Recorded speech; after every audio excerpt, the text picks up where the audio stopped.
Bernadette, muito obrigado, muito obrigado que por isso. vir. Prazer Pra quem é meu. não conhece o Bernardo é um dos Loucos da checkmate. dos cabeças da checkmate. Como falaram uns anos lá atrás, né? O Bernardo é o mal necessário. Mal necessário, né? Ah, não, o cara tem que estar. Se não fosse pelo Bernardo, a checkmate não estaria aonde está. Porra, não é? Ah, talvez, né? Gosto de pensar que ajudei, né? Fiz minha parte. Fiz bastante. Continua fazendo, continua fazendo. Continuo tentando fazer minha parte. Isso não para nunca, né? Igual um relacionamento. Não para. Nossa senhora, até um negócio. Vai só no meio, dá até um negócio, até um frio na barriga. Pra quem não conhece, o Bernardo, o Bernardo é um dos caras mais resmungão, mais velho que existe no time. Ele fala que sou eu, mas com certeza é ele e o Quito. Só que ontem foi com o Quito, né, meu? Hoje com o Bernardo, mano. Daí eu e o Bernardo, a gente morou junto 2 anos, cara. Uns 2 anos no mesmo quarto. Tem gente que até hoje fala, mas como conseguiu? Ninguém morreu. É um negócio que chama respeito, né? Tem até um caso engraçado, teve uma vez que ele ficou bravo comigo, daí a gente brigou, só tinha um carro. Daí ia pra cima e pra baixo. Só falava, ô, tô indo. Ô, tô voltando. Ô, vou lá. Só tinha um carro, entrava quieto e saía calado, né? Até a gente ficou... Pode deixar de treinar, né? Uns 2 dias. Pô, tipo uns 2 dias. Uns 2 dias. Daí eu falei, pô, mano, a gente vai pra tudo quanto é lado junto. Se você não falar, eu também não vou falar. Ah, vai se fuder! Tá bom. Daí voltou. Então foi só essa vez, meu, que teve essa discussão. Aí nem lembro porque que foi, deve ter sido por algum motivo super nobre. Importantíssimo. Deve ter algum motivo que ia salvar a humanidade. Com certeza. E o Bernardo hoje está vivendo a vida no Havaí, na BOARS NEST. Isso. Na ilha de Ohhh, lá no North Shore. Pra quem surfa, sabe o que eu tô falando. Eu moro lá. Tô lá, né? Por enquanto eu tô lá. Enquanto me deixar ficar lá, eu fico. É, tipo, no verão da Califórnia ele fica na Califórnia, quando acaba o verão aqui ele vai pro Havaí. Seria bom. Como que apareceu a oportunidade de dar aula lá? Cara, eu fui umas vezes. Eu fui umas vezes surfar, tipo eu, Bochecha, a gente tem um amigo nosso que é surfista profissional, o Guigui. Aí a gente foi com ele umas vezes para lá surfar. Aí eu dei a sorte de conhecer certas pessoas que são muito influentes lá no mundo do surf também, que é o Kai Borg e o Leaf, e até o Ohhh também. E quando eu fui, às vezes que eu fui de novo, um inverno, eles falaram, pô, porque tu não veio pra cá? Aí aqui na Califórnia eu tava meio ruim de emprego, aí eu fui pra lá, fiquei um tempo, tipo assim, eu só dava aula particular, não tinha uma academia ainda. Aí foi uma época que eu fiquei indo e voltando, tipo, eu ficava um tempo lá, aí voltava aqui, ajudava no camping. Aí depois comecei a ajudar na preparação física do Bochecha, ajudava no camping, eu voltava pra lá. Aí depois da pandemia, um amigo meu abriu na casa dele um tatame pequenininho assim, mas ele queria que o pessoal desse aula. Eu fui, quando eu voltei pra lá, comecei a dar aula na casa dele, aí deu uns 6, 7 meses. Um aluno que eu tenho... Na pandemia você estava lá, não lembro? Você ficou lá o tempo todo na pandemia? No começo, não. No começo eu fiquei até... Cara, quando fechou, assim, tipo, abril, março, abril, que quando fechou tudo mesmo lá no Havaí, né? Que lá demorou pra fechar. Aí eu vim pra Califórnia. Aí não tinha o que fazer lá, eu vim pra lá. Mas é que lá demorou mais, né? Foi tipo uma linha de tempo meio diferente do que aqui na Califórnia. Aí depois da pandemia eu voltei, tanto que lá demorou mais pra abrir. Tipo assim, aqui já tava tudo aberto, a gente já tava treinando tudo. Aí eu só fui voltar pro Havaí quando abriu, que podia dar aula. Foi em janeiro, tipo assim. 2021. Demorou muito mais lá pra abrir do que aqui. Lá demorou pra fechar e demorou pra abrir. Atrasou completamente. Aí eu comecei a dar aula na academia desse meu camarada. Aí um aluno meu que eu dava aula particular comprou um tatame novo para uma outra academia que tem lá, que faz muito tempo que tem essa academia lá, foi uma das primeiras academias de jiu-jitsu. Mas era uma academia mais privada. Como chamava? Chama BOARS NEST. A BOARS NEST. É. Ah, antes era privada? É, só ia convidado, só podia quem os caras deixavam. Agora é aberta. Agora é aula normal, mas sempre foi assim, era privada, só podia ir quem os caras quisessem. Tipo, tá lá faz muito tempo e aí ele comprou o tatame pra essa academia, aí eu mudei pra lá, comecei a dar aula, agora eu tô lá. Tá maior, o espaço bem maior. Tá legal, tamo lá. E Enquanto- lá enquanto dá pra ficar. é de frente pra praia, né? É de frente pra praia. Algumas fotos que quando o Ponte foi lá, ficou lá, dá pra ver que o bagulho é... É, tipo, dá uns 2 quarteirões na praia. Onde tem as casas lá das marcas? Vila Bom, é lá perto? É, tudo perto, né? Tipo, vai dar 1,5 milha, eu acho. Ali da minha casa vai dar, deve dar 2 milhas, nem isso. Que é ali em Pipeline, né? Que é um pouquinho mais pra frente. A Stella, hi Galega. All good, Stella. Say she wearing the same shirt as you. Nice, Stella. Hooligans. Actually, we're gonna come with this one, the first one, the very first one, they release, and they will release again. It's just black with the little thing here. Oh, it's good. Kuhyo, what's up?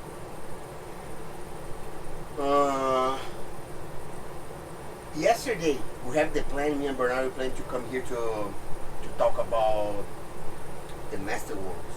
Caraca, começa em português, vai pra inglês. Ah, é bilíngue, né, cara? Bilíngue. Habilidades. Não, agora não tem mais pessoas americanas. So, but because the BJJ, Nessas ruas. no, the other one, I mean, yesterday, Stars. BJJ Stars, we decided to not come because they're gonna be at the same time. So we watch BJJ Stars. So today we have Master Worlds, Grand Prix, BJJ Stars, and UFC. What do you wanna talk first? Let's talk on the order, right? Of happenings. Worlds, GP, then BJJ Star, and UFC. Worlds. Man, Worlds we went this year, and man, 48 mats. If you have 48 mats, you need 96 referees. How to get 96 good referees? Not even good, decent. Decent. Because most of them are not even decent. What do you think about the tournament? As a whole? No, the whole tournament was amazing. Like the size of it, so you can see how big Jiu-Jitsu got and how many people are doing Jiu-Jitsu, right?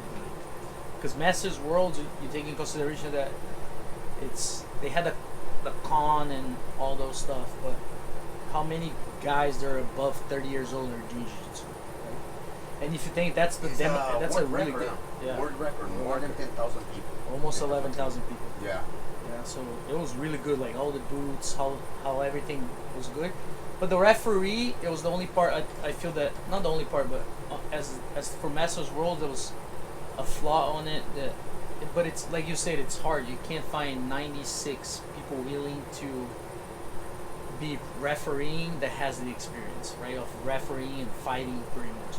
Because if all the other tournaments, if you see a lot of the referees that do it, they're all masters, people that competed a lot, and now they work as a referee. So that right there, we already lost a lot of the good referees. We lost just because they wanted to compete because it's the only. And this one, the one. Yeah. Because it's the Worlds, you know what? Yeah, but it's. I feel too that a lot of people. It's hard to put someone because we referee before, so it's hard to your first tournament that you referee being Masters Worlds, and there's like guys with like 6 degrees on your mat, and you have to make decisions. So I feel that people You have a lot of people feel that I the never pressure. saw before. I never Yes, seen no. before. I never like. I saw like maybe 4 guys refereeing that I see all the time. That's it. Yeah, have some, but like most of the people there don't even like know who they are, and that leads to some bad decisions. Of course, like every tournament, not just all this. No. Every tournament have bad decisions, but then they have some like. Like simple. I feel the difference too is the people that don't have experience. They make the simple mistakes, right? They forget points, and they forget where the fight's going, where it was. Because it's the Masters, it's not that people are gonna beating bolo or like do a bunch of stuff that you get lost in situations. Yeah, you know, it's like simple mistakes, but I don't know. At least for I know on our team, I think there was only one mistake that could change the results of a fight or anything like that. But it like you said, it happens. You know, 48 mats. Yeah. 48 mats is a lot. Yeah. And we talked about 96, just the referee, because then you need to be the ref coordinator for coordinator, 3 big areas there. Eric calling, tables. I mean, it's a lot. But the turnout? No, turnout was good. It was good. You know? Who's the you think is the biggest name for the massive one? Of course, guys. Here we respect the Bible. We talk about black belt. Yeah, of course. I don't know. I think that Luke from Canada beating what the brain? Hayabusa owner, yeah. Him beating Godoy in the finals in a few last seconds. I was watching from far. It was a really at least the fights that I saw, it was pretty nice. You know, it was like it was nice because not that I have nothing against Godoy or anything, but it's just it was a good fight, right? Yeah. And Godoy was reigning the master. He's he already won 10 times. Yeah. Forever. Yeah, I think it makes a little bit more excited when new people come and people win. Not new, but when something like that happened, you know. But it was an exciting fight. That was like always when someone has the throne and someone dethroned that person, I think that puts the spotlight on them now. You know, him. I don't know, from our team that they did really good. Leo Almancio and Michael did really good too. You know, they close out their weight class. Man, they did each four fights, man. And Michael, now Michael's the world champion, no gi and gi master. Congratulations, Mike. Yeah. Of course, that was nice. We cannot talk with him anymore now. Whoever knows Mike, man, he's funny. Yeah, I know, and it's but man, I'm happy for Mike and Leon. Leon, they did some good fights, man. There's a lot of nice people, like see some people, right? It's like it's impossible to see everybody, see all the results, but you know, it's always good when people like Miquinho, Adriano Moraes, that fights at one fought, you know, and Renan Barão was there. Demetri Johnson was fighting. You know, so it's always nice to see people coming from other sports and trying to go over there and fight. You know, last year this person that I know from CrossFit was Jason Khalifa was competing, and he's like a famous CrossFit guy. Yeah, this year he didn't fight, but last year he fought. I know this guy from Hawaii that he's a really famous bow hunter too. That he competes every year too. He got second this year, Alan. It's all man. I like to see people like that, you know, and it's like. I love to watch Napão. I come from the same team as Napão, like when he enjoyed the Macaco team. But him and Pancho, man, it was a man. Napão didn't compete for a while, you know, like he stopped. For a while. There's a few older guys coming back too, like Napão. Boy was fighting. Boy did the final with Napão. Thiago Gaia fought. What the girl's name? Bianca Andrade. Bianca. Yeah, she won the weight class. She won, and like who's talking like the number one, because Stephanie from Lucha, she won last year. And Bianca's the don't compete. Yeah. 10 years. She was number 8 on her weight. She was the last person on her division. Because my student was on the bottom, and she was like number 3, and Bianca was number 8. There were 8 girls. She was number 8. She didn't compete. Oh, a lot of these new black belts, like even Stephanie, she didn't know who's Bianca. But if you go to the adult world, you saw her. No, if you look for her name, she has like times there. She had like 5 titles or 4 titles at adult class. So like man, like if they foresee these people come back like this, it's nice. Yeah, you know, and there's always the presence of like Megaton and everything. You know, it's always like legends. They're always fighting, never stops fighting. It's amazing to always watch. Barbosa didn't compete this year, Yeah. but he was there. But he said he will back because we just had this transition from Brazil here. He lives in Florida now, Yes. so he said Yeah. he will start Yeah, competing. there was some people, man. It's always fun. Man, I think to watch adult worlds, it's fun, so you can see the new coming people. But out of all the fights, you're gonna see like 2-3 fights that the top level kids, if they meet on their belt, you know, the collar belts that you can watch and you can see. But Master Worlds, it's fun because of that. It's just like It's different. Master World Yeah, is it's different. different. You see all the legend.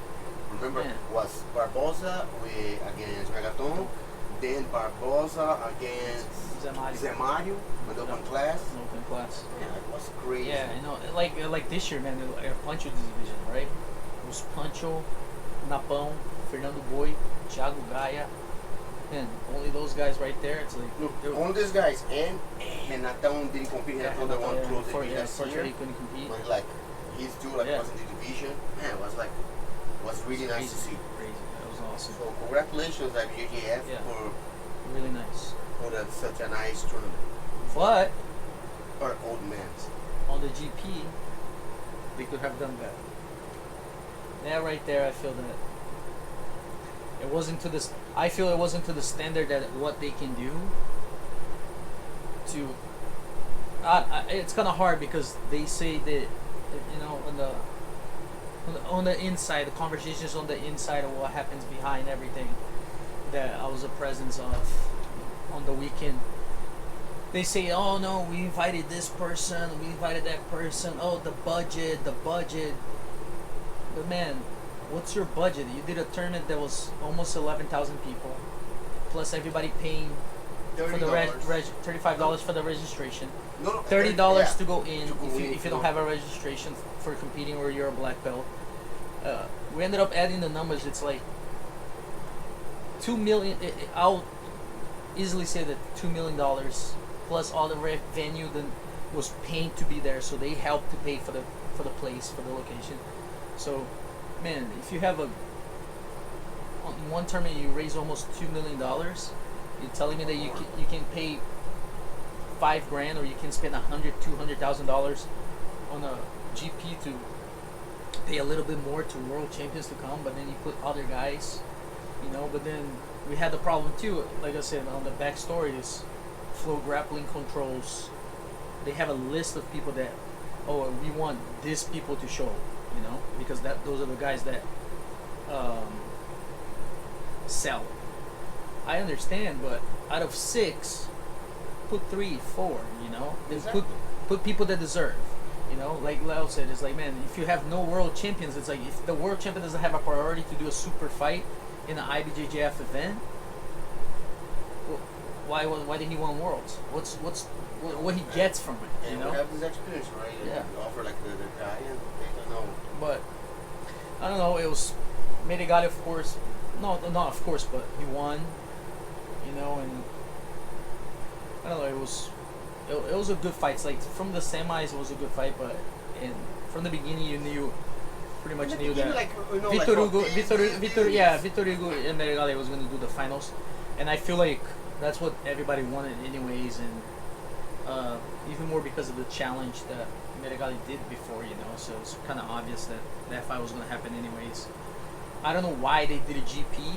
They should just have done a super fight and get the budget from the other fighters. Exactly. And even if you put Felipe Andrew and Gutenberg, you know, and put it as a super fight, or like Felipe Andrew and somebody else. Yeah, they did like Yeah, super like fun. Yeah.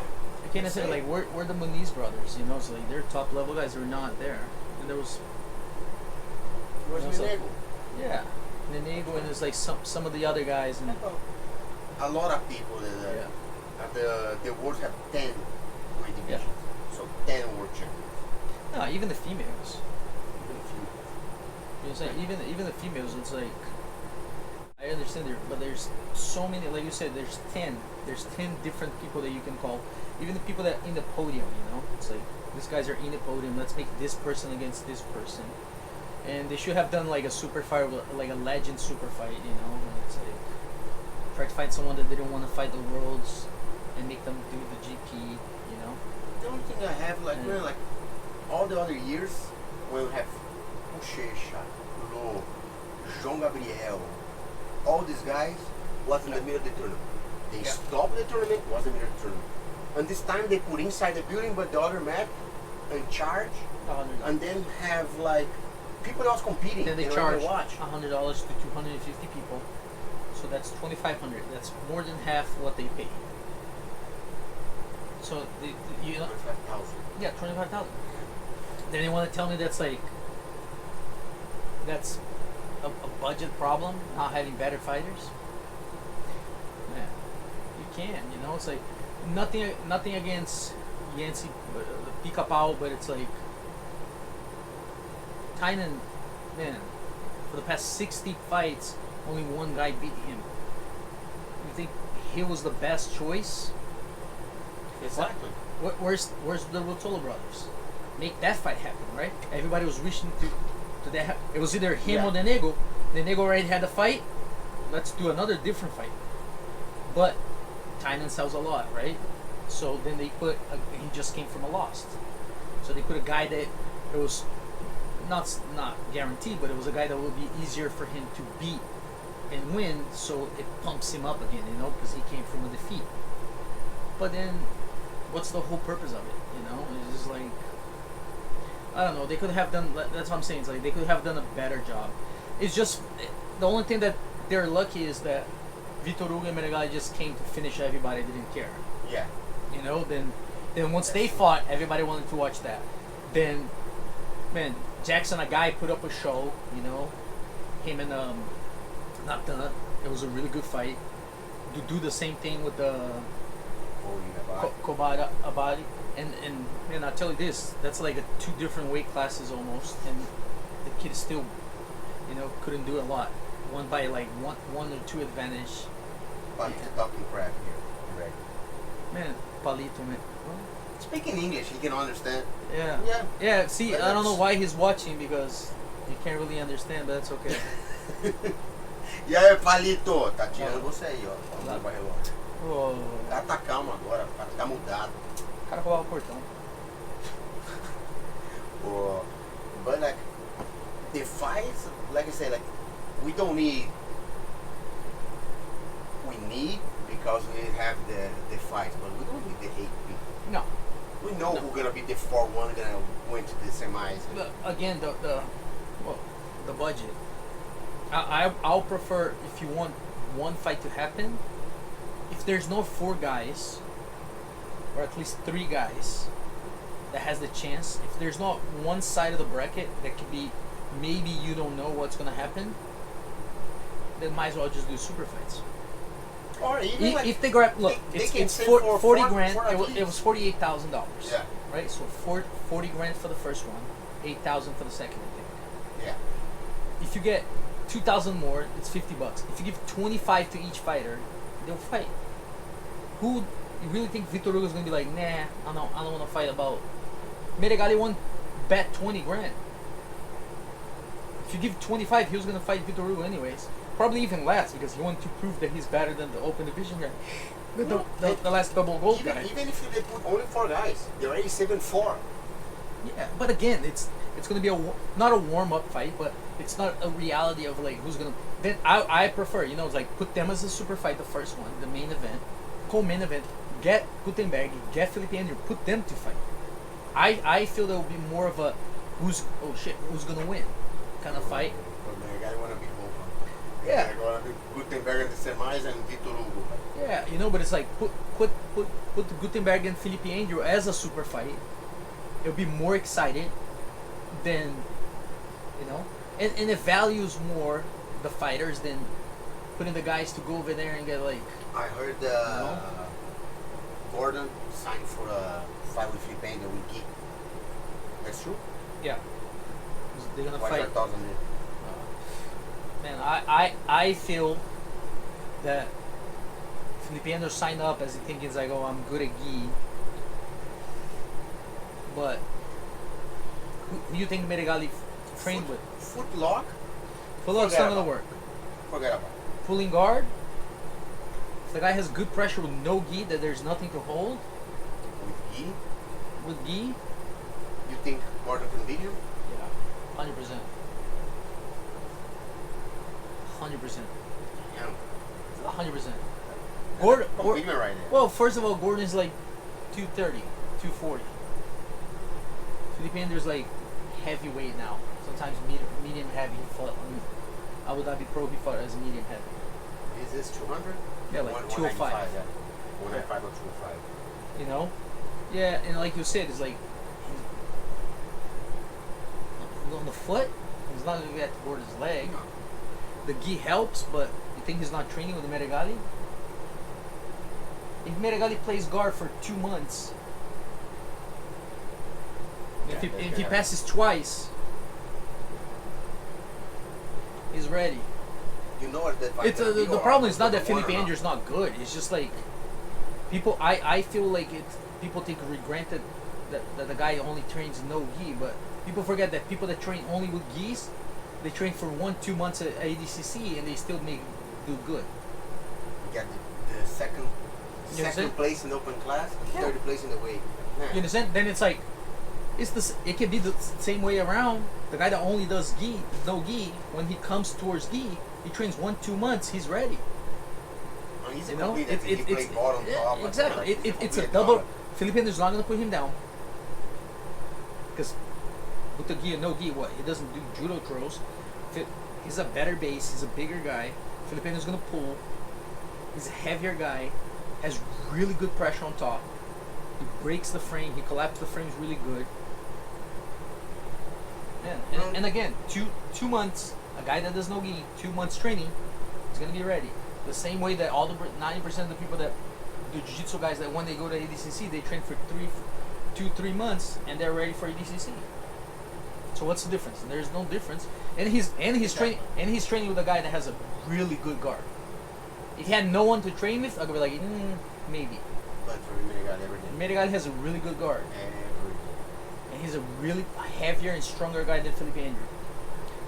Not saying that, not taking anything from Felipe Andrew, it's just, the reason why he chose Felipe Andrew is Felipe Andrew has won the open division before, has titles, so he knows if he beat Felipe Andrew, it pumps him up so he can talk a little bit more crap, then he can train a little bit more, so he can beat somebody else or sign up for worlds and stuff like that. Well, today, who can beat Gordon Ryan and Meregali? Today, like, this is out of discussion. Who's the two biggest one today? Gordon. Today, no one. No one. No one. No one.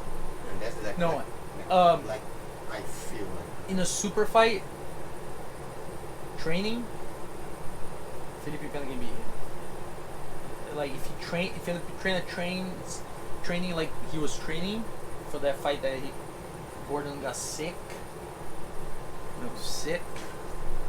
You know, I think that my opinion is Gordon got sick and could pull out of the fight because of that, because he saw that Preguiça was training a lot, and that fight that he lost, he was training only with his students in Brazil. He lost one of his good friends, Leandro, the day before, and he still took 47 minutes for him to give up. It's not that Gordon even finished him. So Gordon had the numbers and was like, man, if he's training with André, Kainan, all those guys, training wrestling, doing all these things, taking that serious, you know, he was like, So to Gordon, right now, like tomorrow, if you're like, hey, tomorrow, now, train in a super fight. In a super fight, if Felipe Andrew trains correct. Oh my God, man, Preguiça trains really good. Yeah. I'll bet on Felipe Pena. It's just the style. What about Meregali? With the gi? In gi, yeah. Man, you know gi, I'm gonna tell one thing right now. People gonna hate, and I don't give a crap. But in no gi, I think Tavolaro can beat Meregali. He did it. Remember ADCC? That fight Works out a little bit. they won. Meregali to go the final because that fight, come on. He did a arm triangle tie that go crazy, like almost submit Menegali. I think again, Thai can beat him. Yeah, I think so. In the super fight, maybe they can beat him. Yeah. But what about Gi? To beat Menegali today in Gi? Hard, man. Hard. I think there's a few rule sets, right? There's like super fights. I think there's an event that has like few round, like 3 minutes rounds or things like that. That a few guys could maybe. No, but like regular round. Regular, like IBJJF. 10 minutes. Right now it's hard. Today? Yeah, Victor Hugo was the guy that's supposed to, but I feel like. Man, Victor Hugo, you guys don't forget, like, oh, it's not that he beat someone. He beat. No, everybody. Victor Hugo won the. Submit the finals in the open division. Man, Beat the Muniz. Beat Thailand. He was on fire, like, man. He was on fire. No joke. I think it's just what makes a difference is whoever pulls guard first and sweeps has a better chance. That's what happened, right? It's like Menegali pulled first, swept. Victor Hugo put in that position, the calf lock there, like he's doing everybody. But that's the training, right? It's Victor Hugo's too big. If he doesn't have one or two guys that are young and doesn't need to be top level, but young and strong and passing, good passers to put some pressure. He's too technical for his size. He likes to be technical for his size, right? So he flows a lot. So I feel like that's the only difference. When you flowing that guy 180? Yeah, he's like he gets with stuff in the gym sometimes that probably because he's so big that when it comes to the fight, it makes a little bit of a difference. Like Muniz, right? You tell me, oh yeah, but Muniz has a little bit of a either he likes to control the lapel of the leg on the 50-50.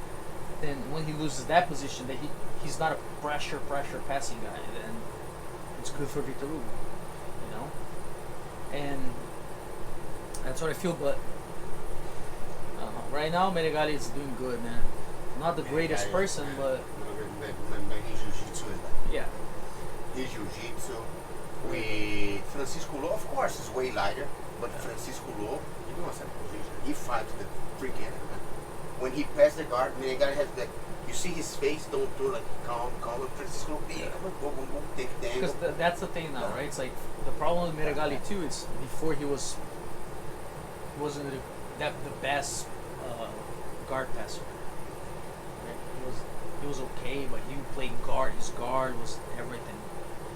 Now that he did no gi and he's training over there, the pressure that you require, the balance, the pressure, the control, smashing the legs for no gi, like I said, it transitioned really well for the gi. Now you have a bunch of handles on the person's body. The frame is the same. Frame is a frame. Yeah. The gi helps if it's the arm control and things like that, but a frame is a frame. The same way that you have your advantage, the guy has good pressure. He's gonna have good pressure with the gi. Today, No. I have like people like, oh, some people say like, oh, why Bochecha don't go? Bochecha is focusing on, and this like, I think like how would say like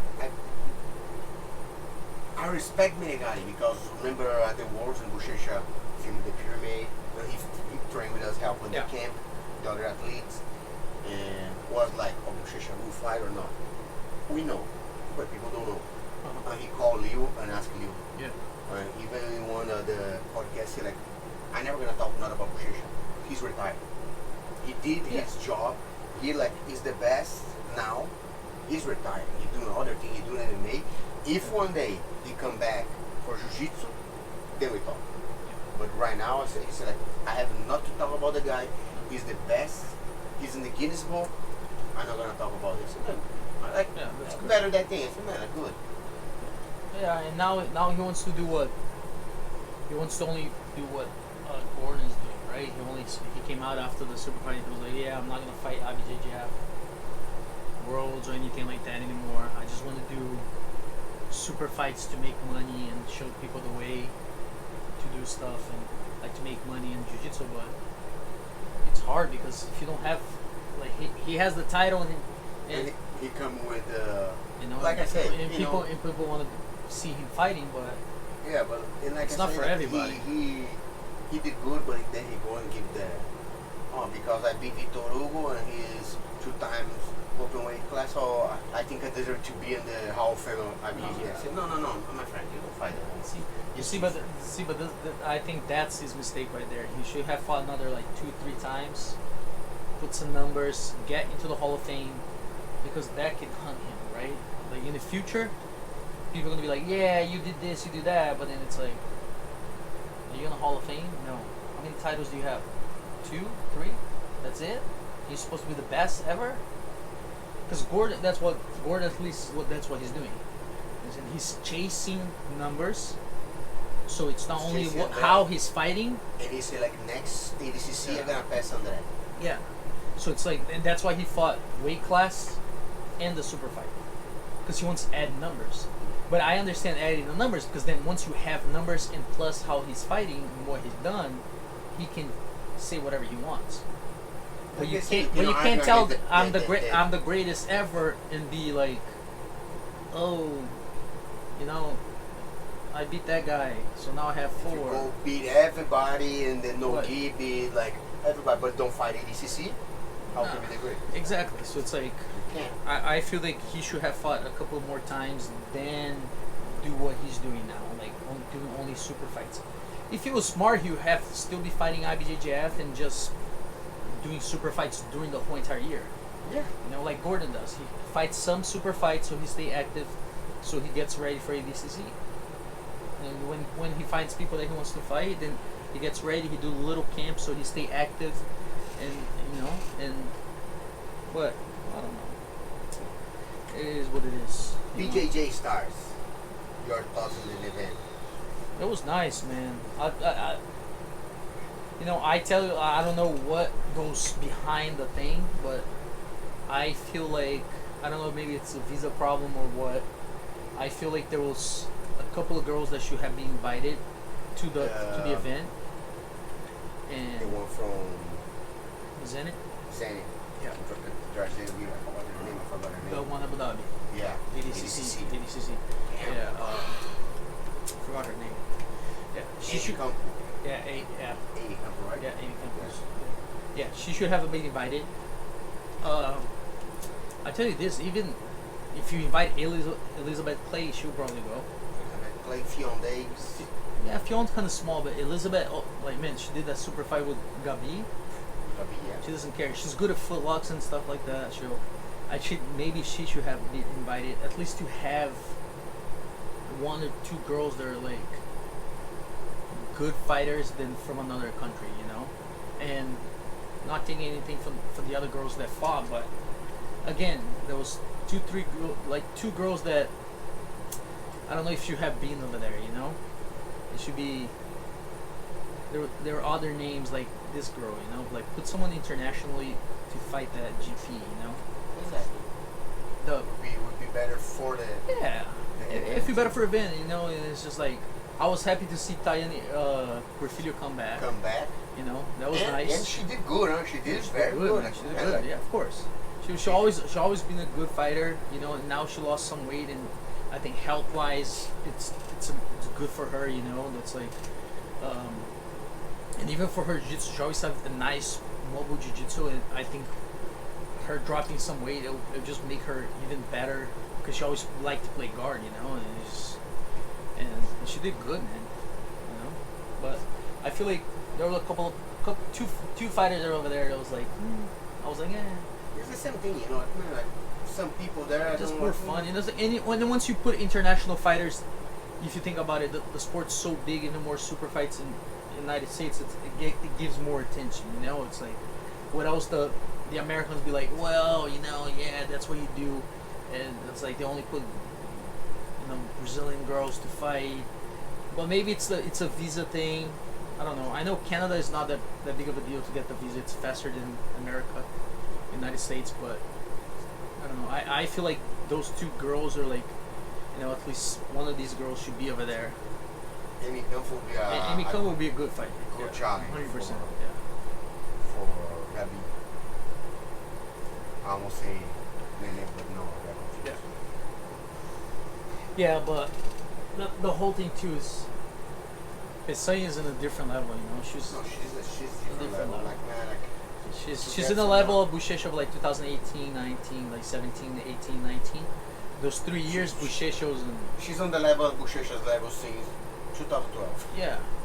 But a few years she was like, she was still kind of like trying to figure her out. Now that she's getting more mature, she got a little bit stronger.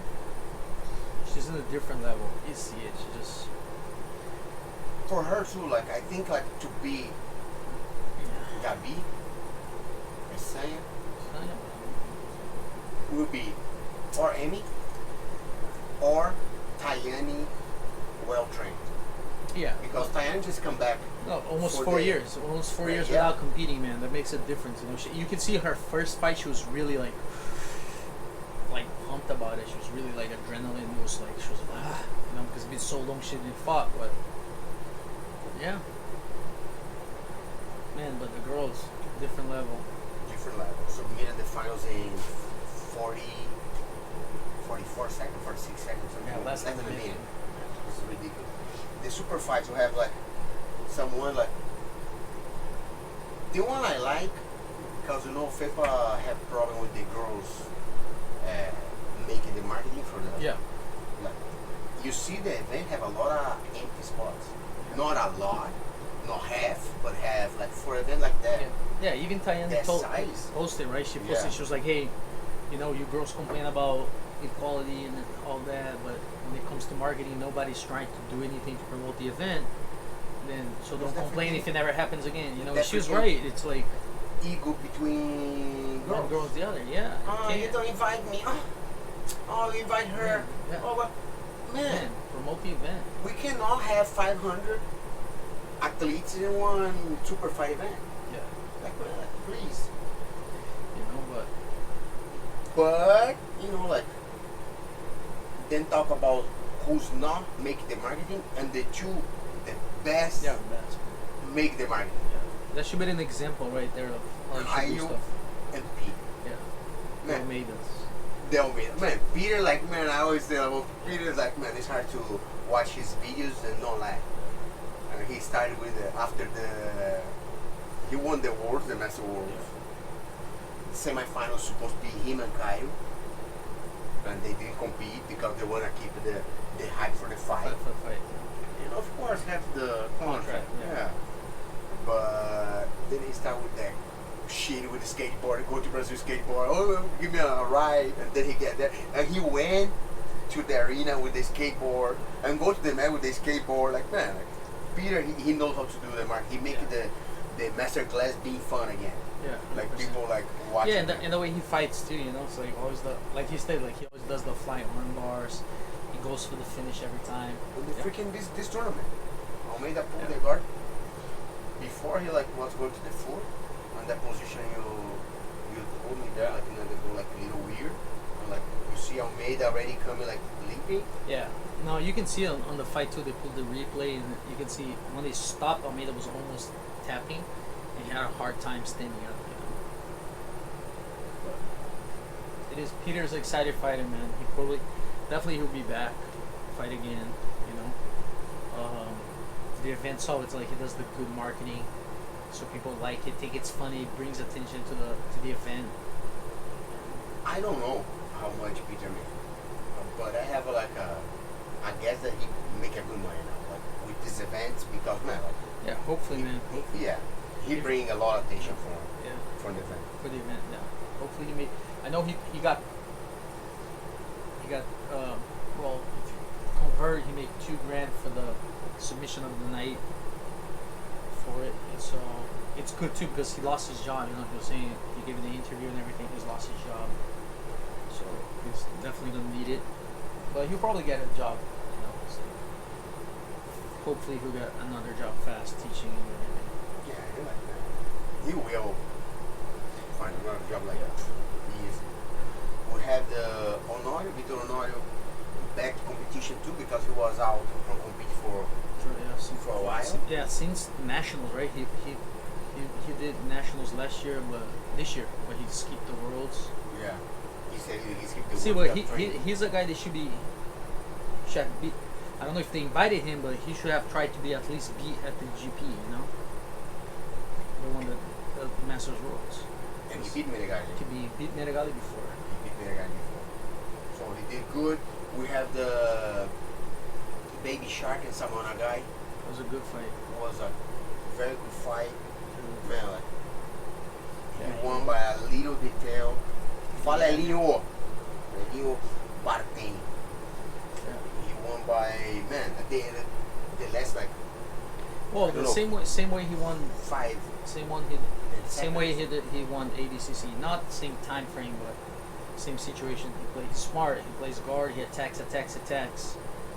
Then when he come back up, he surprised people with his wrestling. You know, it's hard to stop. It's a good position to gotta do wrestling. Did it very well. Yeah. Samuel Zuna guy proposed his girlfriend there. Yeah. And the kid, like, man, it's like the kid get emotional and everything was nice. Nice. I like the way he did. And someone, a guy, like, always being excitement to the fight. And for a guy that doesn't do a lot of no-gi, like he competes, but 90% of his training is Gi. with the gi, and to put up a fight like that for the ADCC rules with the last ADCC champion, you know, it was really good to see him do that, you know, and only for next year he'll probably be ready for ADCC. Hopefully he'll either get invited or. And again, it was 0-0 the match. Yeah. Oh my God, it was 0-0. It was ref decision. Diogo won in the last 5 to 10 If I think, I don't know, I didn't count the seconds on the hip on the floor, but if it wasn't 3 seconds with the hip on the floor, from the takedown, they will, the normal ADCC, they will have overtime. Yeah, ADCC have overtime. Then who else? Then we have Nene. Yeah. Nene and Batista. Yeah. It's fun to watch how people are like, some people are still surprised, but we from the team that have been training with the Nego, we're like, oh. And the other thing, Nene don't say one word after the announced finals, but he hurt his knee on the semis. Yeah. You know, he was hurt, yeah. He wasn't good, and the fight was really good. It was like super close. He fought two times. Batista beat him twice, and then this one. But the second one, the fight was good, and then it was hurt. Yeah. And I like the kid because he don't give one skills. No, he doesn't say anything. Anything. Like, man, like Bochecha and Roger beat him in Brazil. They have a tape. Oh, what's this? These have not to do with I lost. I lost because it was better. Yeah. Don't give any excuse like Nenego. And then like Nenego put a game, the score was just 2 and 2 advantage, but man, Batista cannot make nothing. If you watch the fight, it was like Tainan. It was just 2 advantage. Yeah, 2 advantage, but he controlled the fight from 0 to 10 minutes. He controlled everything to 0 to 7. I can't do anything. I'll tell you this, if it was a 10 minutes fight, then they go help pass the guard. Help pass. You see, he go like, he get inside like a couple times. He get inside like the Batista. That's another kid too. It's coming in hot, man. Rico. Oh. No, he just bit Tainan that was 60 fights, you know, undefeated, won worlds. Then now fought the guy that just won worlds as medium heavy. Dominated, right? It's like medium heavy. Yeah. There's smash and there's dominated. He didn't smash because the points show otherwise, but he dominated, like, not even, like, it made it look easy, you know, it was just, like, calm. Even the reporter was like, man, you just won this fight, he's breathing through his nose, you know. Yeah. Man. So, and yeah, one thing that Bochecha said that's true, like, you see, like, freaking a black Lil Vieira passing guard, like, the way he did, like, man, like, yeah, he's a super talented kid, and like he said, he was just like, hey, I'm super young, 21, have a more lot experience, to learn. a lot to learn. And people are in trouble, definitely in trouble. You think next year he come to mid or mid and half? I don't know. I think it depends on how he feels. You know, being young too, it's hard to start making drop your weight. You know, I think it's better for you to be feeling good and how you feel. If he puts a little bit more muscle, I think he'll probably come medium heavy. You know, start collecting different titles, different weight class. What about after the fight? Mario Filho, man, he's like. Mario Filho, man, he's a. I'll tell you this, he's from Brazil. He's a really good interviewer, but you could see that the show was pushing for that to happen. Yeah, right? for that to happen. It's like the guy was like, ask what you think about the fight with Mika. He's like, yeah, I think it would be a nice fight. And he brings Mika up. He's like, Nego, just challenge you. And, no one challenged anyone. It was just like you ask. It's like, and you see, like, if you watch it, see the Nego's face, he was so uncomfortable because like, I don't challenge nothing. No one challenge anyone. And the other thing, just making sure I'm not here to bring any polemic talks, but Mario Filho say Mika is the holder of the belt, of course, 83 kilos. 83 kilos and the world champion. He said it twice. But he's not. He lost the title because he was title. using testosterone for a long time. Then, of course, the testosterone lowers after you stop taking artificial testosterone. And he had to meet Clomid. That's obvious that it helps you after you do a cycle or whatever use of artificial testosterone. And nothing against it. I think everybody, it should be, people do whatever they want. I don't think it changes so much, you know. It's like, it does nothing to his jiu-jitsu, you know. The kid's still amazing at jiu-jitsu. I think it was just, I don't think it was even his decision. I think it was his father's decision. And I think it was a mistake because, I don't know. I don't know what his dad thought that he needed or not, and the kid doesn't. He has so much jiu-jitsu, man. You know, it's like, for his size, he seemed like he's a strong kid for his size too. Because look what he did, like Philippe Andrew and Kynan and everything, man. For you to sweep that guy, you can't be weak. You know, and I don't know. Instead of just being, hell yeah, we did it, it was a mistake and that's it. Once you start denying against proof, it makes it even worse. You know, look. And just to Wagner Rocha, Cyborg, Jonathan. the other kid to get the second place. What's his name? The other Henrique Sacconi. They all got caught. They all got caught. None of these guys denied. People are like, yeah, okay, whatever. No, like in the whole like. Man, some of these guys got caught with like 4 different things. Everybody was like, yeah, do, not surprised. Mika got caught. People are like, wow. He denied. People are like, what? It's the lying. The lying is worse than the action. Because the action, you did the action, you did whatever you want. It's the same thing with Lance Armstrong, right? No one cared until he was lying. You know, cyclists is like that. You can see all the other competitors, no one complained or post anything at the time where it was like trying to give an interview and be like, cheater! You know, they're all like, oh, okay, you got caught. But then when you start lying, then you screw. You know, like he's that. Start lying, people come after you because it's like, man, just admit that you did something. It's a mistake. Everybody makes mistakes in life, and it's not a mistake. It's a mistake that. And since they started. The mistake that you didn't calculate how many months. We have it's a mistake. Like remember, Chelsone? Yeah. He said like, if you get cut on the test, you know, because before UFC was that. He said like, I get enhanced endurance since the beginning. Never got cut. Now the surprise is different, but before, like IBJJF, come on. Exactly. And IBJJF, you know, IBJJF, like, you can calculate. You can average between two hours of exactly the hour that you're gonna get tested. Yeah. And have like you getting caught? Felipe Pena, Gabi Garcia,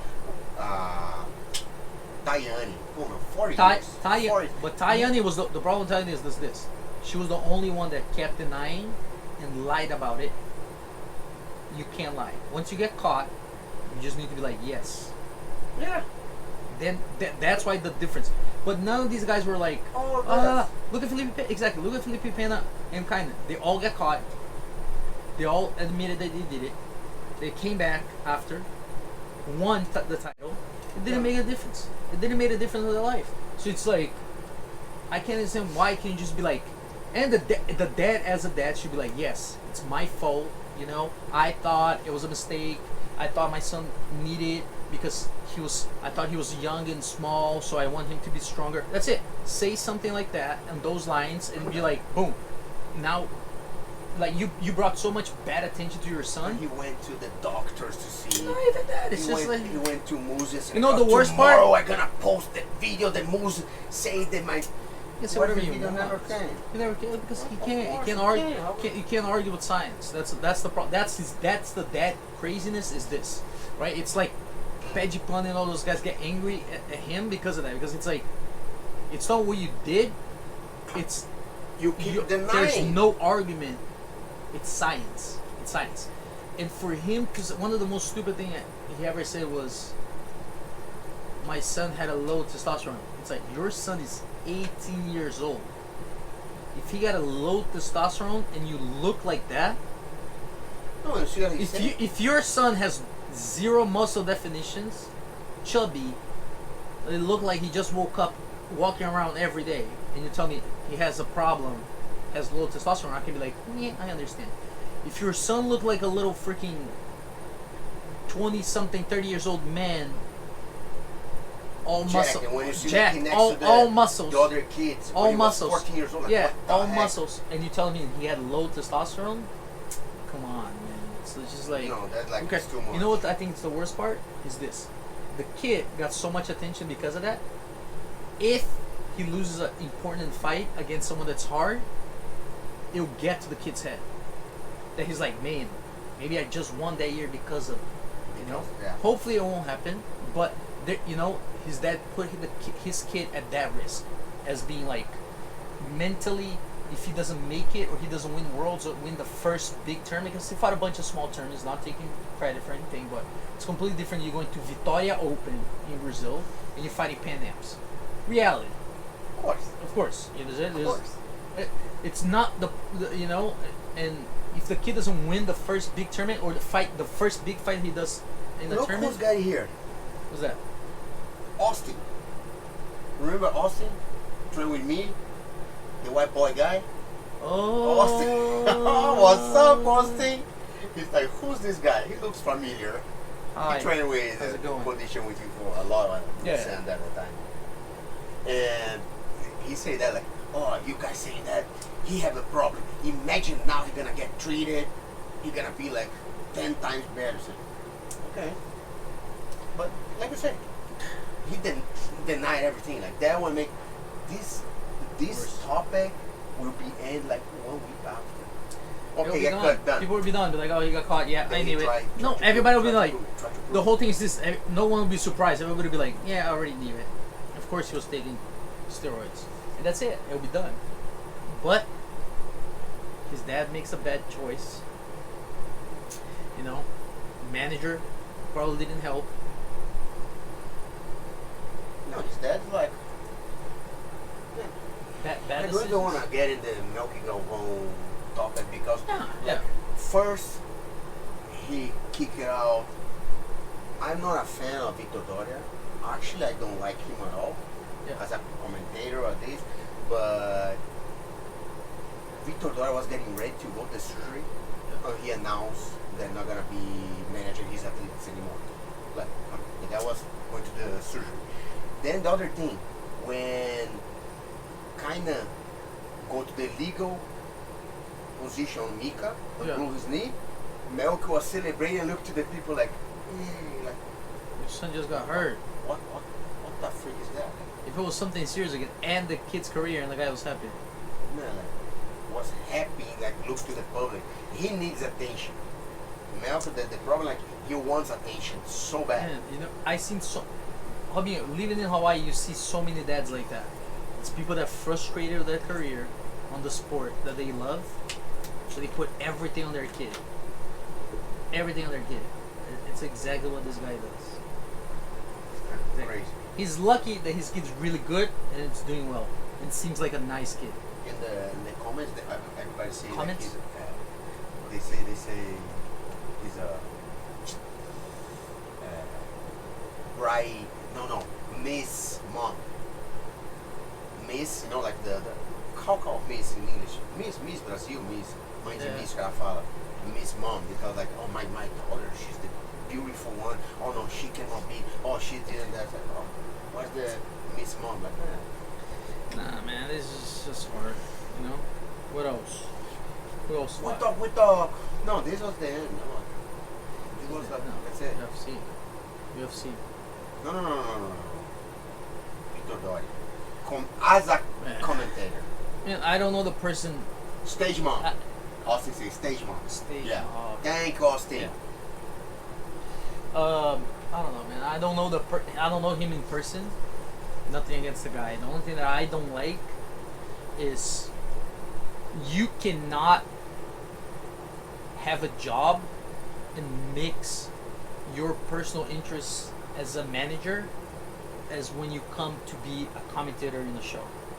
And he does the worst fucking job doing it. In the sense, like, I don't know if he's a nice guy or not, but as a commentator, he needs to stop commentating. He can't. Flow grappling, there's so many good people to commentate that do other stuff. You cannot have someone that's a manager of like 10, 15 athletes, and he does a good job with his athletes because his athletes are always fighting super fights and everything. Good. Amazing.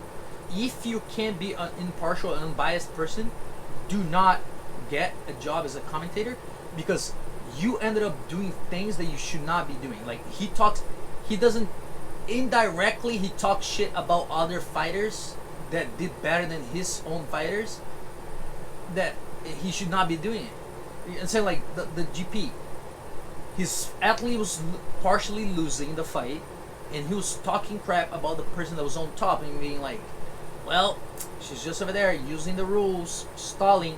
Yeah, maybe the girl was stalling, maybe she wasn't. Now he puts his athlete down because she can't. You're saying that your athlete can't do something, and you criticize someone that's maybe doing a better job than your own athlete. Then his athlete lost. Then right at the end, everybody was like, oh man, the final's gonna be her and this.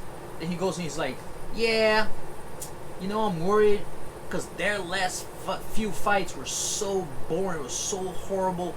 Now he talks shit about two other athletes because his athlete didn't win to the final. Yeah. So he started criticizing two athletes, the event, and how the future is going to be. So he's like, now he has supernatural powers. And just like, because he talks shit. Don't win to the finals. Yeah. You understand? I'm 100% sure if his athlete passed to the finals, he'd be like, oh my god, this is going to be the fight. Most exciting It'll fight. It'll be the fight of the year. 100%. I wish Daiane passed. 100%. Me too. 100%.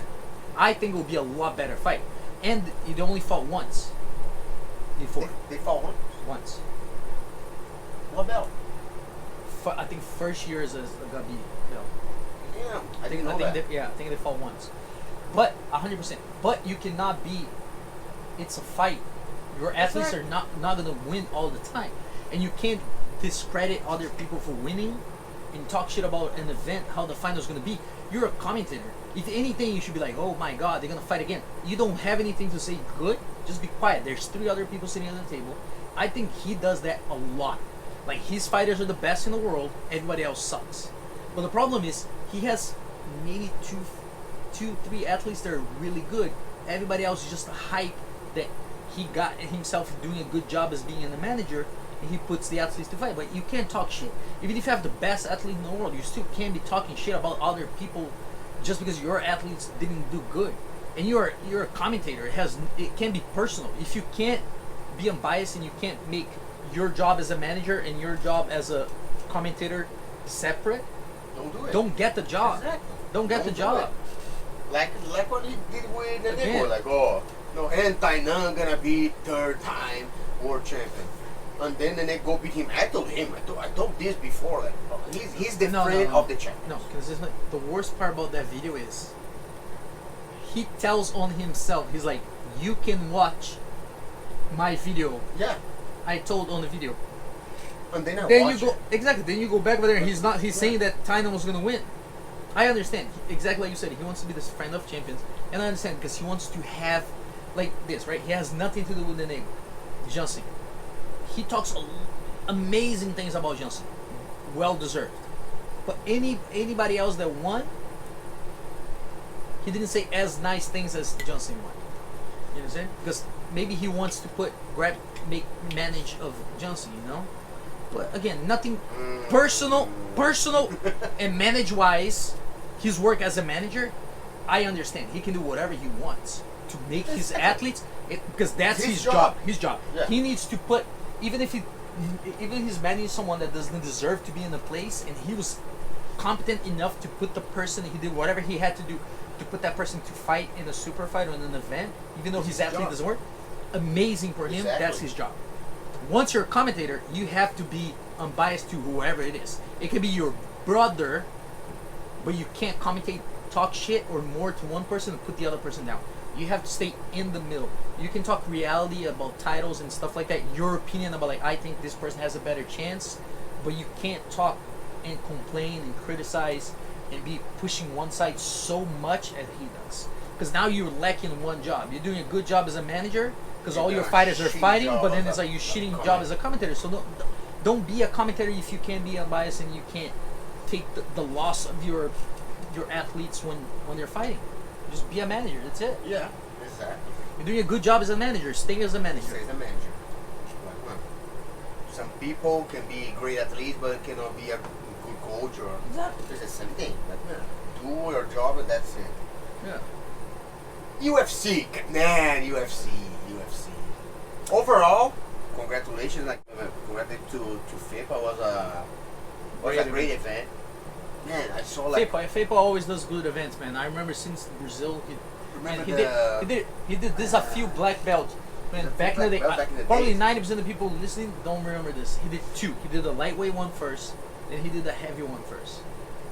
After, man, long time ago. Paid some good money too.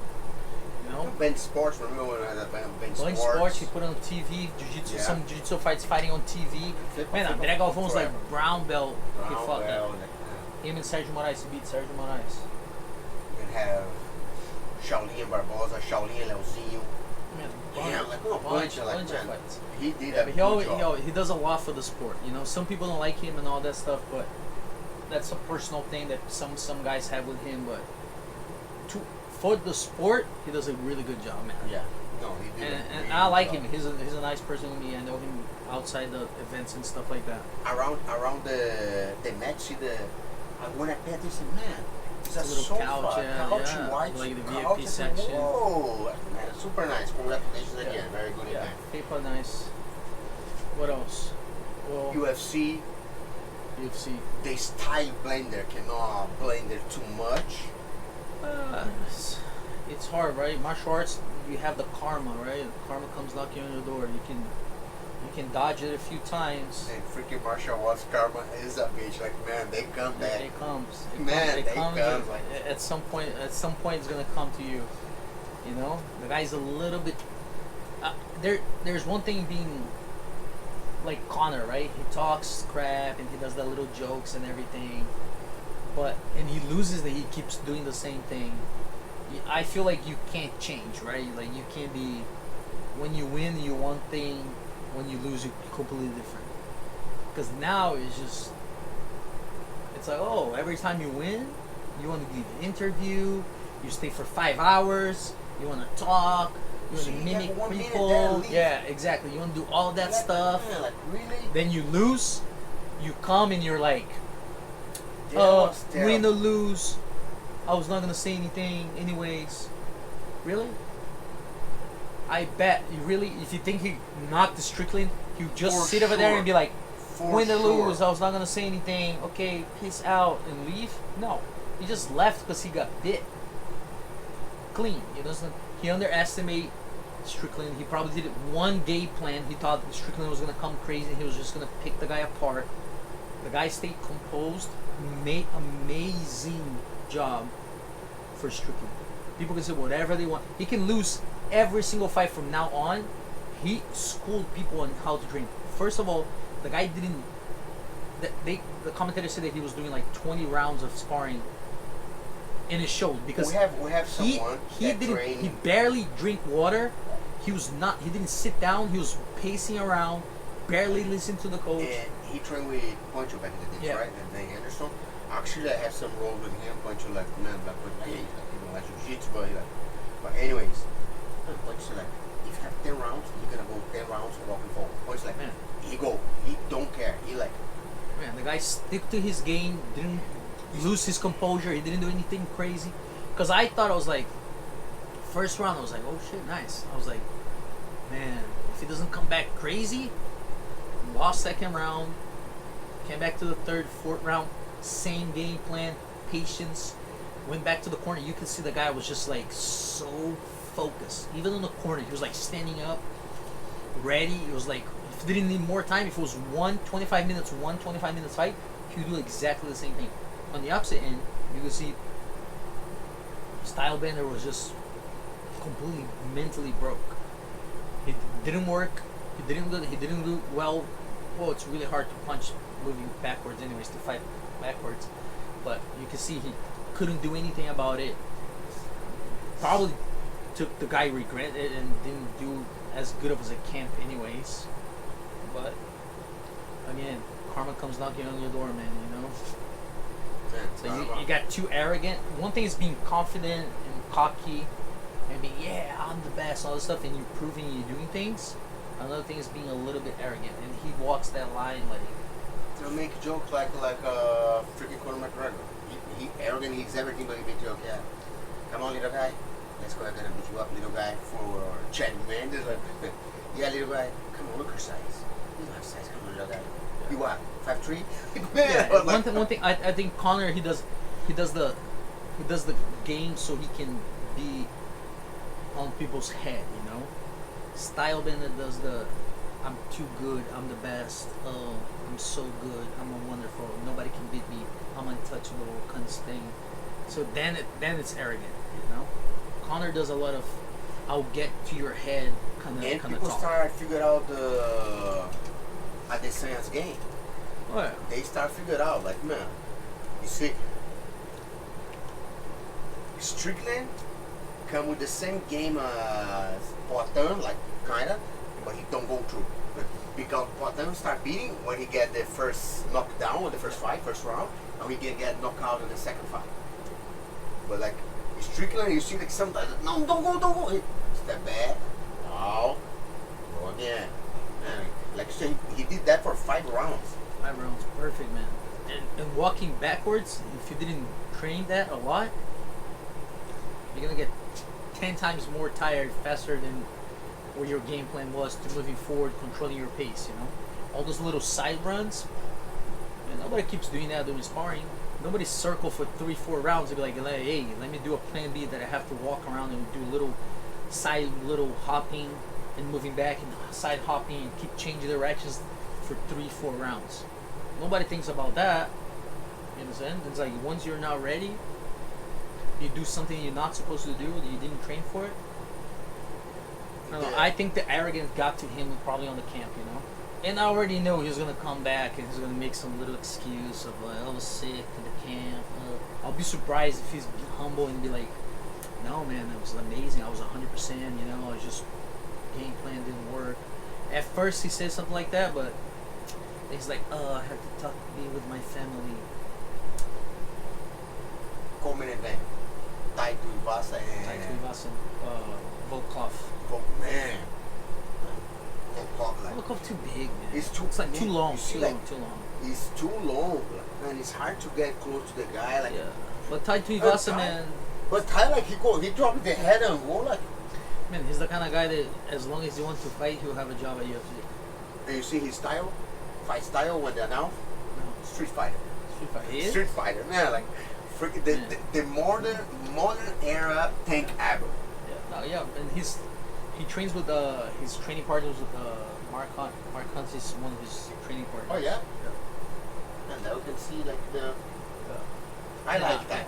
I like him too, but he's those kind of guys that's like, some fights he's gonna get hammered. You know, like this guy has a style too long, and of course the guy is 6'7". You know, it's like it's not everybody that's gonna be 6'7". But and the guy was smart on jabbing and doing that kind of stuff. But Tai Tuivasa, man, the way he fights, as long as he's won, he will have a job in UFC. He's nice. No, he can get beat up like Mark Hunt. You saw how old style? No. How old do you think he is? I think he's like 30 something, no? 30 years old. Yeah, like I said, what? I thought he was like 37, 38. He got Too much beat up. Too much beat up.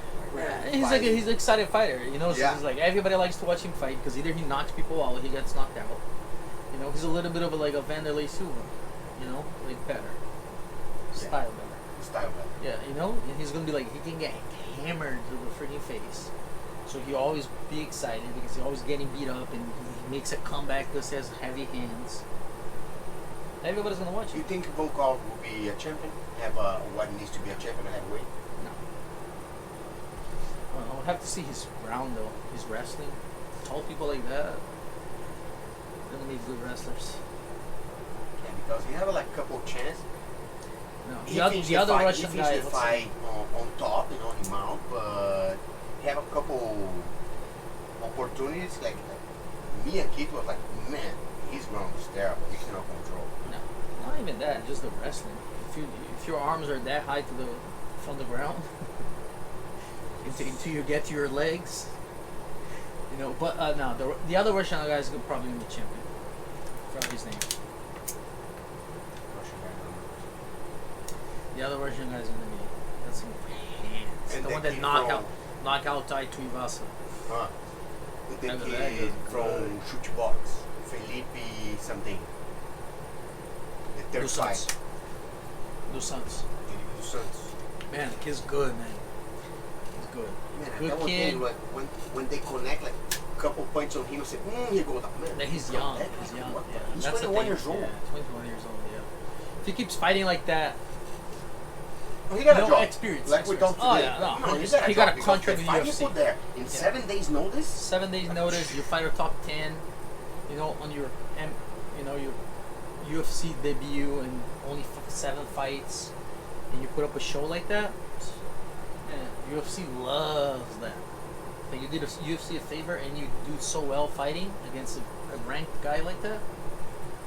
My friend, you got yourself a 6-fight contract No, easy. he went to fight. He's like, oh, I'm not gonna stall. I'm not gonna do nothing. I'm gonna fight. We're gonna And you can see that if the kid has in a few years he will have more experience. Yeah, it'll make a difference because you can see he was too anxious and just trying to go, and the guy was just pacing himself. Man, I see like Amazing, very good. I see his style fighting. You can see clearly a Charles Oliveira Yeah, with a stronger chin. yeah. With like, let's fight. I can fight. So Carl Charles get connected, boom. Yeah, the kid doesn't. Yeah, he Man, got the dropped, kid but get like, you can see the guy at some point. The Portugal guy needed to control the fight. He noticed that he was like, oh man, I can't just fight this kid. Yeah, if you Can't go take like- his pace. Then you can see the experience from the other guy, right? The guy was. and for a couple of times they go Yeah. to brawl each other. They hit like, all right, let's go. They go like, Then the guy was pacing himself, just like, nah. He's like, I'm not gonna be able to. Either I'm gonna knock this kid out, or I'm gonna have to win by points. You can see the guy was like pacing himself. You know, it was like, okay, shit, I need to control. Have to use the experience. Experience won that fight, and that's why the guy was like. And you can see because the guy's from Portugal, so if you notice, like before they even start interviewing the guy, when they were hugging, the guy was like, "You're the hardest fight I had in UFC so far." Yeah, he the said guy that, was yeah. saying. You know, they didn't say that. The guy didn't say that on the microphone, but in Portuguese, he was saying to the kid, was like, "You're the hardest fight. You're gonna be a good fighter." He was like, "You're gonna be an amazing fighter. You're the hardest fight I had so far in the UFC." So man, that say something. yeah, that says something about the that, kid. like, Like shoot boxing, Diego Lima, and those guys. He has a good school. no, They man, they always make solid. solid, good fighters, but it's hard to be a top 10, a top 5 material. You know, it doesn't matter what your school could be the best in the world. One, you have to have a differential from other people. You know, but he makes everybody that comes out of over there That's some really good fighters, you know. It's like tough fighters.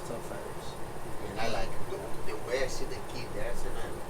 I really like. Yeah. Yeah, it was, man. It was the first 3 fights.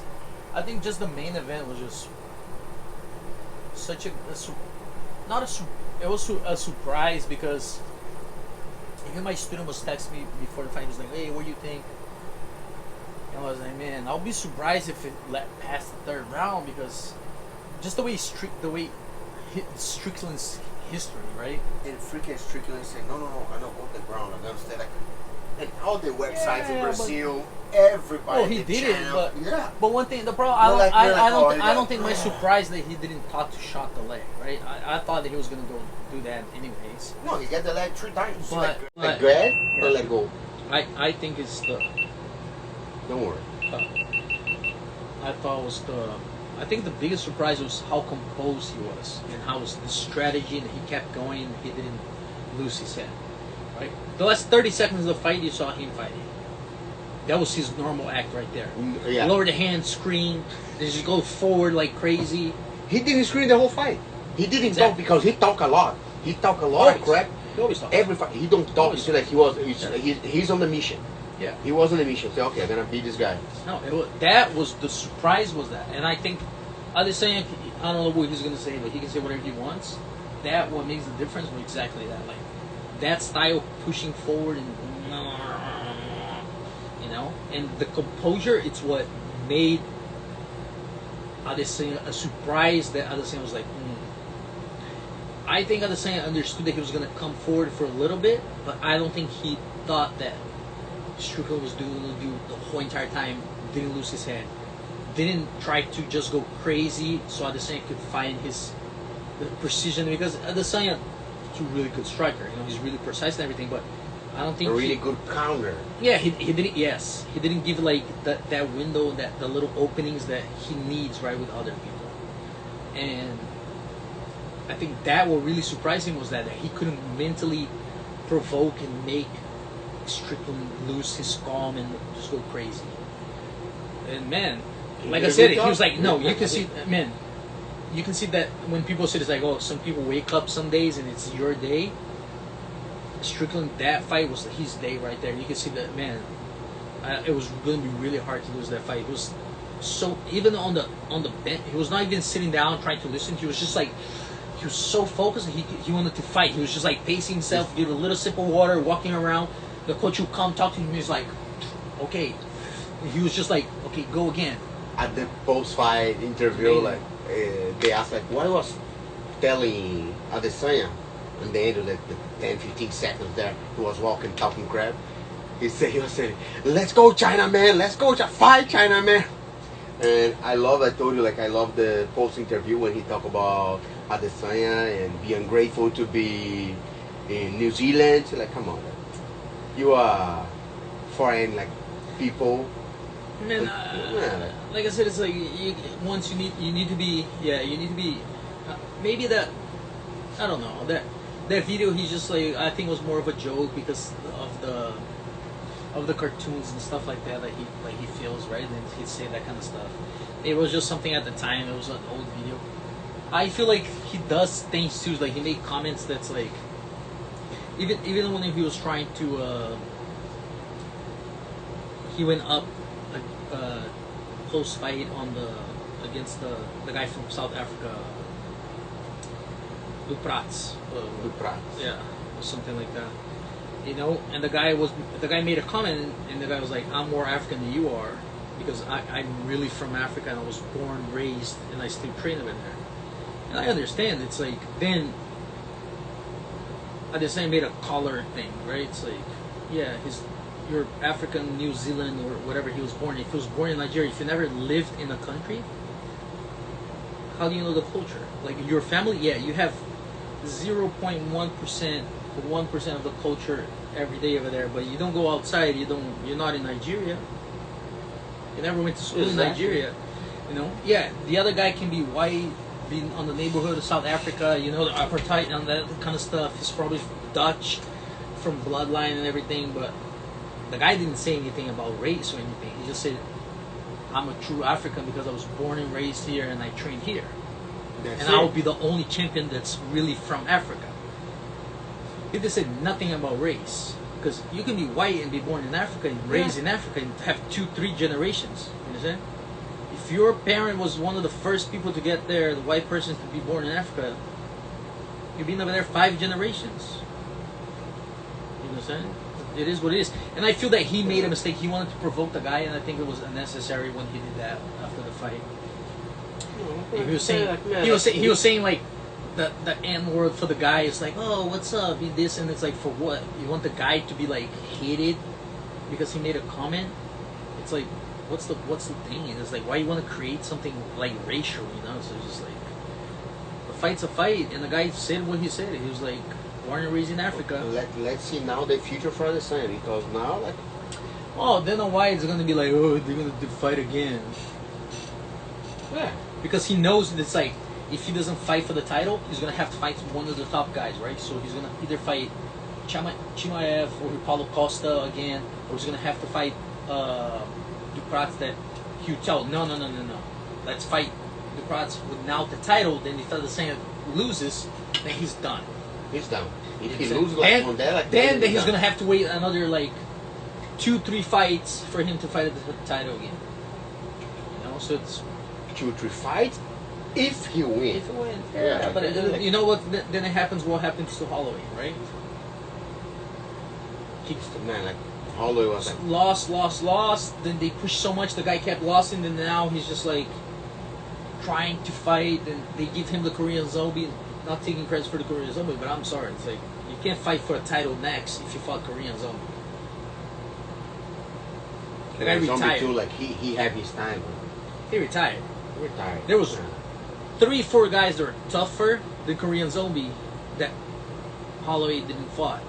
But he's trying to be smart with his career, right? Because he knows he has probably maybe another chance on the belt, and like maybe, you know, his time is getting to as a fighter. You know, his candle is burning out. It's hard, but.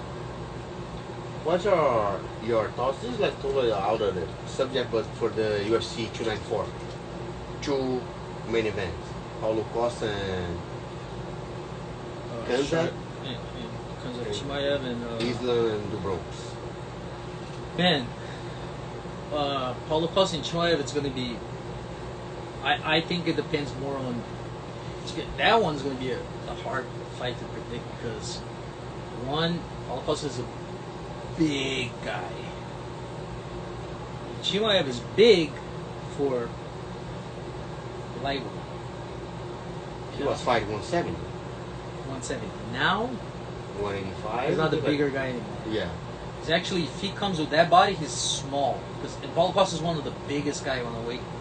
So, if he can keep the strength and everything, because, I don't know, you know, then it's been a good fight. You think Chimaev can take down Paulo Costa? Oh yeah.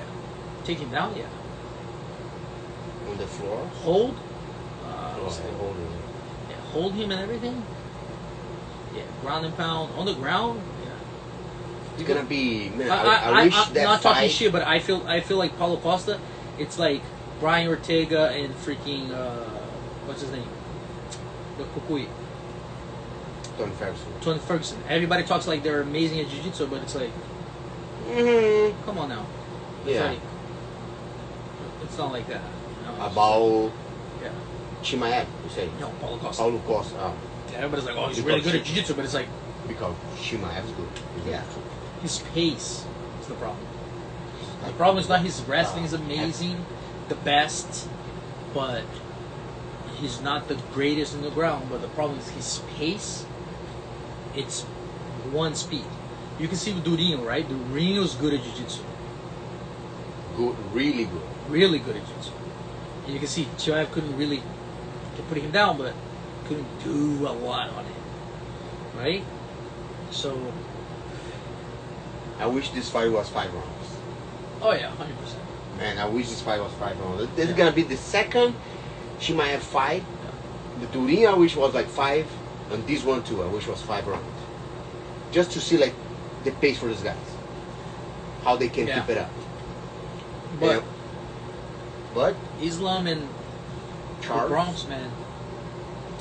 If Charles makes the same mistake that he did and go over there with 2 weeks and think everything is going to be okay, it's going to be a mistake. Man, nobody leaves their house for a month and go to a completely different country to train because they want to. But we watching, I was with you. It was like some channel, then he say like, yeah, I'm gonna go a little bit early. Yeah, but a little bit early is what? 3 weeks, he said, like something like that.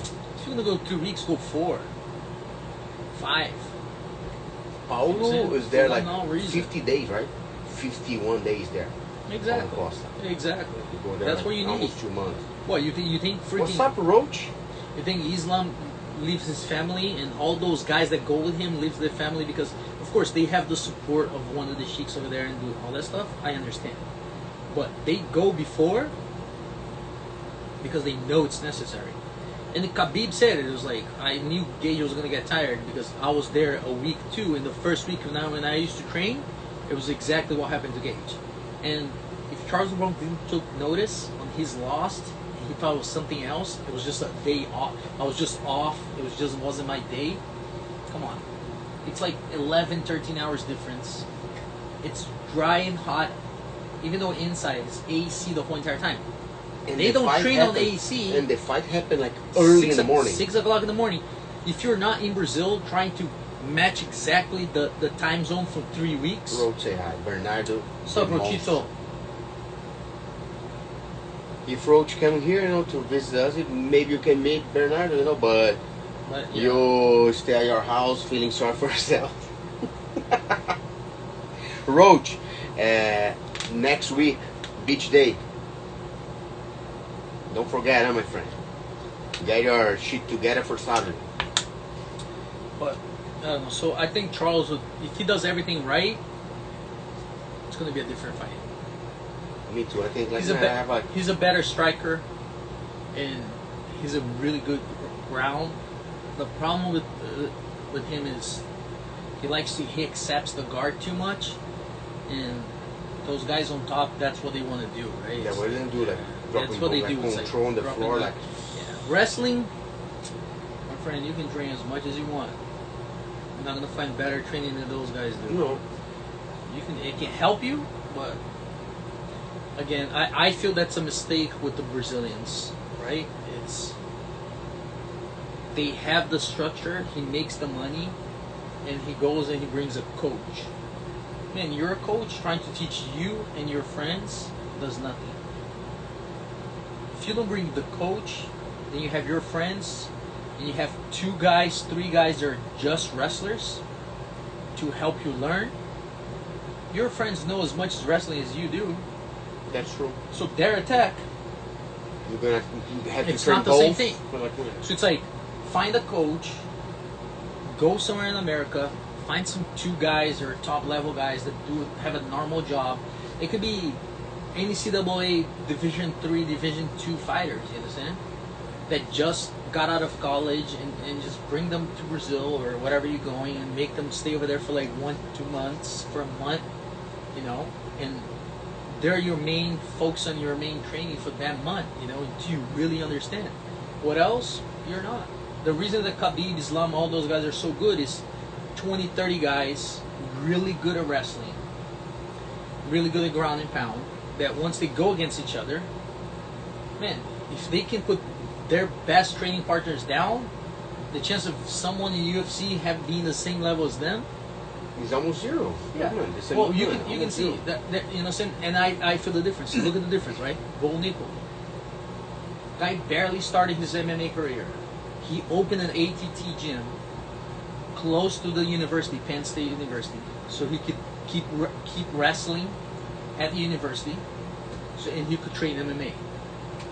I didn't know that. Because why are you going to stop having and putting yourself at a high level wrestling? That's your main thing. Why are you going to take that off your training if that's what made you? You understand? And that's what makes your career. So if you're not high level doing something that it's your main weapon, your A game, how you think what do you think is going to happen? Man, that's the total truth. He's like smart. You got 2 He opened the 18th freaking white belts in jiu-jitsu. Go look. Bring Leo to train both of them. Don't have nobody high level. I didn't know either. He was like his last fight. They did the UFC that on the little videos the UFC do. Embedded. And then he shows like, oh, I opened the ATT over here. And you see the name of the city, you're gonna look. It's a small ass town. Smart. He opened the gym for that. Smart. So he has a training part. Because what people forget is striking coach. Man, there's a lot of striking coaches out there, you know. I'm not saying there's just people that make a difference 100%. But there's people that can make and stay and keep making. That's why I'm lazy. I'm always being lazy and win. Don't mess with the routine. Yeah, exactly. I want to see you training again. I have the mother effort like disappeared. I thought he was dead, and then he come back, trained 2 weeks, went to the World No Gi win. Well, it happens. Yeah, don't mess the routine exactly because you have nothing. It's the mental. Man, like what? I have nothing to lose. No mental, no, because you have no brain. Exactly, no mental. It's like he has nothing to lose. Then he's all relaxed and he does well. Leandro teach me right. Well, yeah. What about Leandro? Like man, like that's true. Yeah, that's Leandro's style right That's there. Leandro's style right there. Bernardo, let's thoughts, my friend. What's coming next? Nothing. I don't know. Guys, today Bernardo was on the phone with Bochecha, and Bochecha say next month, this coming up month, he coming to California again because he was 10 days here. 10 days. Yeah. And he will come to the podcast. Let's see. He's promised for a while. Like, let's see now. Let's see. Me too. I hopefully have Bernardo the same day because then we can get good. No, you won't have Bernardo. Good thing. Can't afford to be that long out of my house. Bernardo. All right. You want to say something? No, just thank you. Thank you for having me. Thank you. Guys, for who don't know, like I tell this all the time, the microphone, all the equipment here is Bernardo's equipment. Thank you, Bernardo, for the rent free. Bochecha in English, yeah. If I have, like I say, JB, if I have someone that speak English, I go in English. Even my English is not that good, but I can go in English. But when I have like people, we bring Palito, barely speaking Portuguese. How can speaking with Palito in English? It's impossible. When I have Roach, was in English, Ron is English, Roseanne's English, Uncle Vincent's English, Danny, like man, all in English. And I love to speak English. So let's see. Roach said Bernardo's the man. So once again, Bernardo. Thank you, Robson. Thank you so much. Talk some shit. Thank you, Hooligan, for again help us. Bernardo using his T-shirt. I use my one, the old one. I need to get some new stuff. And don't forget, guys, Wednesday, this video will be uploaded on the YouTube channel. Go there, subscribe, like, leave a comment. As you guys know, you leave a nice comment, I give a nice answer, nice response. If you give a crap, comment, the same way that come and goes. And I love the bad ones talking crap about people too. Alright? Besides that, thank you, Hooligan, thank you, Remedian. Partiu, Pardal. Ohhh!